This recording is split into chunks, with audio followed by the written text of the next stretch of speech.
অবশেষে দেশের দ্বিতীয় বৃহত্তম সমুদ্রবন্দর মোংলা নদীতে চালু হয়েছে জোড়া ফেরি। এর ফলে এই অঞ্চলের ২৫ বছরের জনদুর্ভোগের অবসান হয়ে স্বস্তি ফিরেছে জরুরি পণ্য পরিবহনে। এছাড়া ফেরি দুটি চালু হওয়ায় নতুন করে খুলছে অর্থনীতির সম্ভাবনার দ্বার। দীর্ঘদিন ধরে এই মোংলা নদীতে নিরাপদ যাত্রাসহ ব্যাহত হচ্ছিল পণ্য পরিবহন। ঝুঁকি নিয়ে প্রতিনিয়ত ট্রলার যোগে পার হতো মুমূর্ষু রোগীসহ সাধারণ মানুষ। এতে প্রতিনিয়ত ঘটত দুর্ঘটনা। তবে এই অঞ্চলের মানুষের আশার আলো হয়ে দেখা দিয়েছে একসাথে দুটি ফেরি চালুর সরকারি উদ্যোগ। জনদুর্ভোগ কমাতে এবং নিয়মিত পণ্য পরিবহনে সম্প্রতি নিরবিচ্ছিন্ন দুটি ফেরি চালুর আনুষ্ঠানিক উদ্বোধন করেন বন, পরিবেশ ও জলবায়ু পরিবর্তন মন্ত্রণালয়ের প্রতিমন্ত্রী। দুর্ঘটনা কিন্তু সেটার জন্য অপেক্ষা করছে না, প্রতিনিয়ত দুর্ঘটনা ঘটছে, ফেরি চলাচল করার বিকল্প নাই। সেই আলোকেই আমরা খনন কাজ করে আগে ৬ ঘন্টা চলতো, ৬ ঘন্টা বন্ধ থাকতো, সেই জিনিসটাকে আমরা এখন ২৪ ঘন্টার জন্য চালু করলাম। সকালবেলা বিশেষ করে ৭টা থেকে ৮টা এই ১ ঘন্টা ১৪,০০০ মতো শ্রমিক শুধু ইপিজেডে যায়, পাশাপাশি মোংলা বন্দরে যাচ্ছে, এলএনজি প্ল্যান্ট সহ এখানে শিল্প অঞ্চলে যাচ্ছে। তো এই মানুষগুলো কিন্তু একটা যাতায়াতের জন্য যে স্বস্তি সেটা কিন্তু তৈরি হচ্ছে এখানে। তখন আর এই সমস্যা হচ্ছে না, কারণ প্রত্যেকটা ফেরিতে প্রায় ৫০০-র মতো লোক একসঙ্গে পার হতে পারছে। এদিকে জোড়া ফেরি সার্ভিস চালু হওয়ায় একদিকে যাতায়াত ব্যবস্থা সহজ এবং এই অঞ্চলের সার্বক্ষণিক পণ্য পরিবহনের ক্ষেত্রে নতুন করে অর্থনীতির দ্বার খুলবে বলে জানান স্থানীয়রা। আগে টাইম বান্ধা ছিল, জোয়ারে ছিল, তাই আসলে হয়তো এমন সময় জোয়ার পড়তো আমাদের রাত্রে ১টা, ২টা, ৩টার সময় বের হওয়া লাগতো।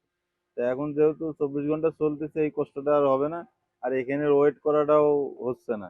আমি আসছি, আসার পরে সঙ্গে সঙ্গে ফেরি পাইছি, এবার যাই ১ ঘন্টার ভিতর মাল না হয়তো আবার আমি ব্যাক করতে। নগদ নিয়ে এলো হার নামানা হার অফার। সর্বনিম্ন ১০,০০০ টাকা রেমিটেন্স নগদে পাঠালে থাকছে স্বর্ণের হার জেতার সুযোগ।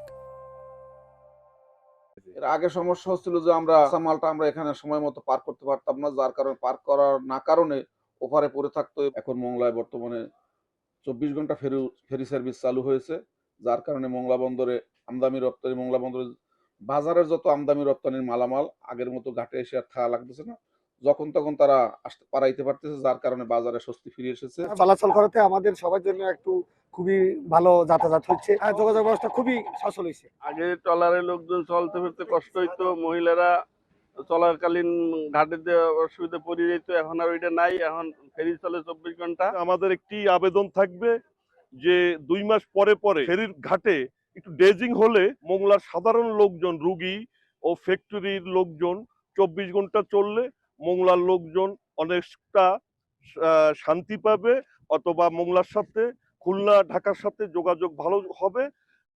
সারা দেশের সাথে মোংলা বন্দরের সড়ক যোগাযোগের জন্য এই নদীতে ২০০২ সালে একটি ফেরি চালু করে কর্তৃপক্ষ, কিন্তু নাব্য সংকটের কারণে সেই ফেরিটি চালু থাকতো মাত্র ৬ ঘন্টা। এতে জনদুর্ভোগ বৃদ্ধি সহ দুই পারে ঘন্টার পর ঘন্টা আটকে থাকতো নিত্য প্রয়োজনীয় জরুরি পণ্যবাহী ট্রাক।